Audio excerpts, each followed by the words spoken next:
आज मैं मौजूद हूँ उत्तर प्रदेश की राजधानी लखनऊ के कांग्रेस के प्रदेश कार्यालय में। आज यहाँ पर कुछ विशेष विषय को लेकर के प्रेस कॉन्फ्रेंस रखी गई है, जिसमें विधानमंडल की नेता आराधना मिश्रा व प्रदेश अध्यक्ष अजय रॉय कुछ विशेष मुद्दों पर चर्चा करने जा रहे हैं। तो आइए देखते हैं कि आखिर प्रेस कॉन्फ्रेंस में क्या कुछ खास होने वाला है।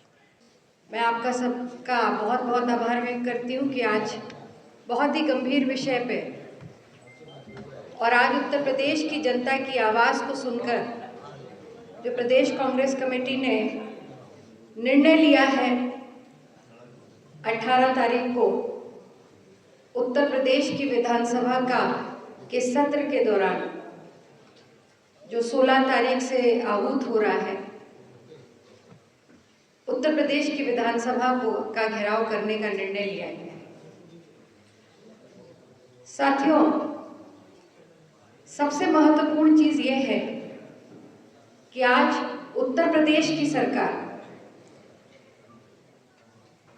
योगी आदित्यनाथ की सरकार हर विषय पर असफल हो चुकी है।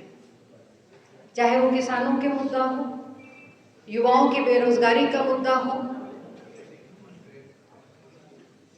निजीकरण की जो एक विभीषिका आज प्रदेश के सामने चुनौती बन करके खड़ी है, लॉ एंड ऑर्डर का विषय हो, हर मामले में सरकार असफल हो चुकी है।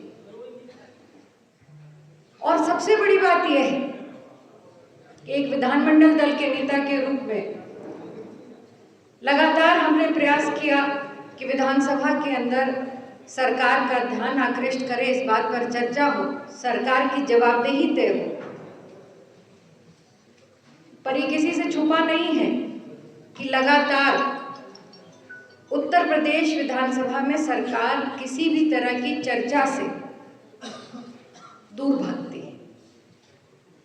वो किसी भी चीज पर जवाब देने को तैयार नहीं है और जनप्रतिनिधि के रूप में, एक जिम्मेदार विपक्ष के रूप में, एक राष्ट्रीय राजनीतिक दल के रूप में यह हमारी नैतिक जिम्मेदारी है कि हम सरकार की जवाबदेही उन विषयों पर तय करें जिन विषयों पर उत्तर प्रदेश की जनता ने उन पर विश्वास कर उनको चुन करके भेजा है। मैं कुछ जो विषय है वो आपके सामने लाना चाहती हूँ। जो विषय उत्तर प्रदेश की विधानसभा में हमने तय किया है कि इन विषयों पर हम विधानसभा में सरकार की जवाबदेही तय करेंगे। जो सबसे महत्वपूर्ण आज की तारीख में विषय है वो है जो बिजली कंपनियों का निजीकरण हो रहा है।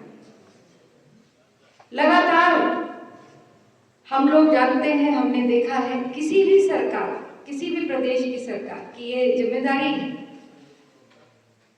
कि पब्लिक सेक्टर में चाहे हेल्थ हो, विद्युत हो, ट्रांसपोर्ट हो, ये पब्लिक सेक्टर के विषय होते थे।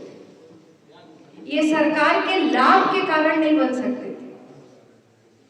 पर विगत कई वर्षों में सरकार, क्योंकि उनकी प्राथमिकता जनता की सेवा नहीं है, पूंजीपतियों की कमाई है, और इसी वजह से लगातार हर क्षेत्र में निजीकरण एक विभीषिका बनकर के आगे बढ़ती जा रही है। हमने देखा कि जिस तरह से ग्रेटर नोएडा और आगरा में निजीकरण किया गया विद्युत विभाग का, और वो पूरी तरह से असफल रहा। इसी तरह से लगातार पावर कॉर्पोरेशन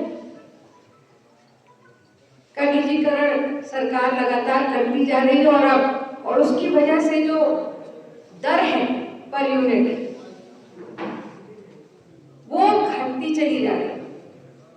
सरकार की कैपेसिटी, क्योंकि उन्होंने कोई नया विद्युत संयंत्र, कोई भी इस सरकार ने पिछले 8.5 वर्षों में नया नहीं बनाया और ना ही कोई सरकार की योजना है उसको आगे बनाने की। इसका सीधा असर जो उपभोक्ता है उनके ऊपर पड़ता जा रहा है।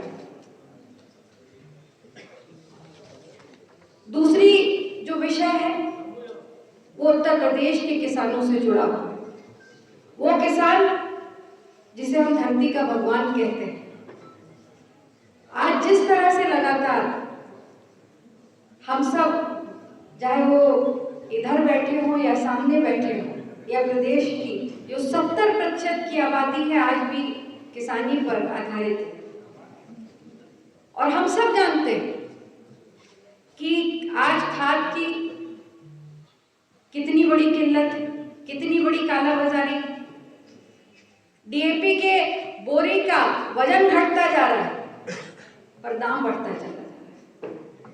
और सबसे बड़ी बात यह है कि बढ़ते हुए दाम पर भी आज किसानों को खाद या डीएपी मुहैया नहीं है। लगातार इस विषय को विधानसभा में हम लोगों ने उठाने का प्रयास किया, पर सरकार के हिसाब से ऑल इज गुड, कोई दिक्कत किसी किसान को कहीं नहीं है, हर सेंटर पर खाद और उपलब्ध है। पर ये सच से कहीं बहुत दूर है। बिजली दर माफ करेंगे, ये सरकार ने अपने 2017 में भी एजेंडे में कहा था, भारतीय जनता पार्टी ने मैनिफेस्टो में कहा, वायदा भी किया था इसी उत्तर प्रदेश की विधानसभा में।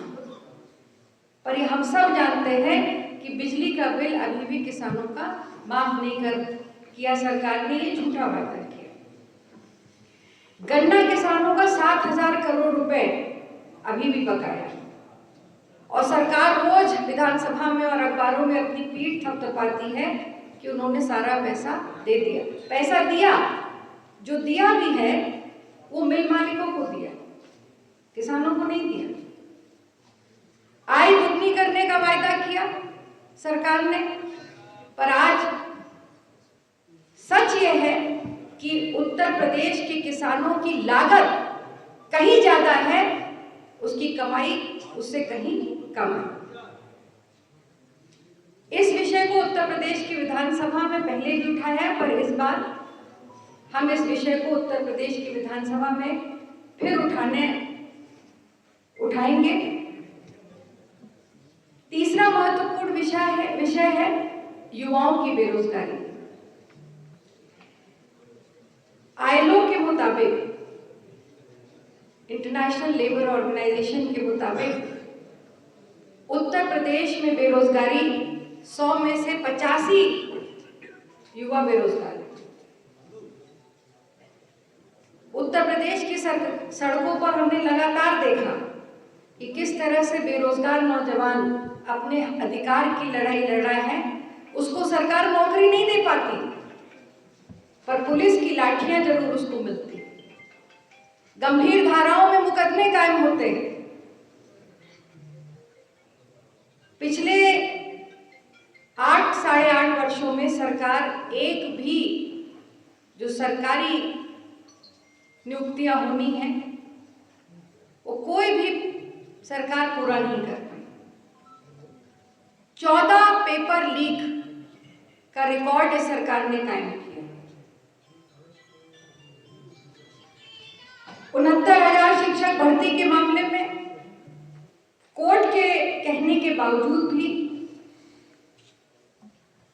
जो उसमें आरक्षण देना था ओबीसी का, उस पर भी सरकार मौन है। और उसकी वजह यह है कि उसका असर सीधा सीधा उन नौजवानों पे पड़ रहा है जो इसके हकदार थे। ये भी एक विषय है जिसको हम उत्तर प्रदेश की विधानसभा में उठाने के लिए वचनबद्ध हैं। इन्होंने इशू उठाए हैं पब्लिक के, जो पूरे प्रदेश के अंदर तबाही हाहाकार मची है। कहीं दंगे, कहीं फर्जी इनकाउंटर, कहीं हत्याएं, कहीं पर स्कूल के अंदर स्वेटर नहीं पहुंचे, मोजे नहीं पहुंचे। वो पूरा इसलिए कि गुजरात के ठेकेदारों को सारा काम दे दिया गया। ये पहले जिले के स्तर के अधिकारी काम कर देते थे, जहां तक मेरी जानकारी है, मैं भी 5 बार विधायक रहा हूं, कि वो बीएसए के पास और डीआईएस के पास होती थी व्यवस्था। वो बीएसए वहीं लोकल परचेज करके लोकल ठेकेदार रखते थे, उससे वो अपना वो काम करा लेते थे। अब पूरी ठेकेदारी प्रथा एक हो गई है, पूरे प्रदेश का काम एक कंपनी गुजरात की हैं, उनको सारा काम दे रखा है। वो कभी मोजे भेजेंगे, कभी स्वेटर नहीं भेजेंगे, तो कभी स्वेटर जिसका छोटा है उसको बड़ा भेज देंगे। कई बार मैंने इसको देखा है। तो ये पूरी एक अधिकार रखा है गुजरात की कंपनियों ने, सारा उसका दें। हमारे विधानमंडल की नेता मुन्ना जी ने सारी बात रखी है। इस इशू पर 18 तारीख को जबरदस्त घेराव करने जा रहे हैं विधानसभा का, जो अपने आप में ऐतिहासिक होगा। मैं इतना कहना चाहूंगा, प्रदेश के कोने कोने से लोग, बलिया से लेकर गाजियाबाद तक, और इस तरफ बहराइच बॉर्डर से लेके नेपाल के, और झांसी मध्य प्रदेश के बॉर्डर तक, हर कोने के, हर जिले के, हर ब्लॉक, हर तहसील का कांग्रेस का कार्यकर्ता 18 तारीख को इनकी जनप्रतिनिधि नीतियों के खिलाफ सड़क पर उतरकर संघर्ष करेगा, लड़ेगा, और हम सरकार को निश्चित और सभी बात को मानने का प्रयास करेंगे।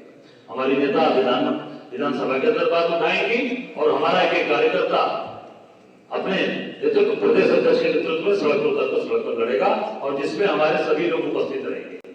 हमारे 6 सचिव, हमारे महासचिव आदरणीय अविनाश पांडे जी, और हमारे सभी एमपी, हमारे एमएलए, हमारे वीरेंद्र चौधरी जी, और सभी जो मंच में बैठे हैं, हमारे आदरणीय पूर्व सांसद रवि वर्मा जी, पूर्व मंत्री हमारे मोहन साहब, बगल में हमारे पूर्व विधायक बैठे हैं महेंद्र रावत जी, हमारे मीडिया के वाइस चेयरमैन हमारे मनीष जी, उधर अमुल्ला भाई, उधर सचिन जी, इस तरफ हमारे दीपक जी, सुरेंद्र जी, अनिल जी, शैला जी, और सभी सम्मानित हमारे साथी सब लोग सड़क उतर कर लड़ेंगे। और जो आज स्थिति प्रदेश के अंदर बना रखा है इन्होंने, अत्याचार, अन्याय की कहीं पर उठने नहीं देना, पूरा प्रदेश 18 तारीख को सड़कों पर 11 बजे रहेगा।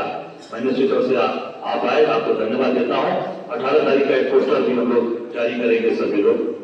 तो देखा आप सबने कि कैसे आज विधानमंडल की नेता आराधना मिश्रा व प्रदेश अध्यक्ष अजय रॉय ने बिजली कंपनियों के निजीकरण, किसानों के मुद्दों और बेरोजगारी सहित सांप्रदायिक हिंसा जो हो रही है उत्तर प्रदेश में, उन सभी मुद्दों को लेकर के अपनी राय रखी, चर्चा की मीडिया कर्मियों से।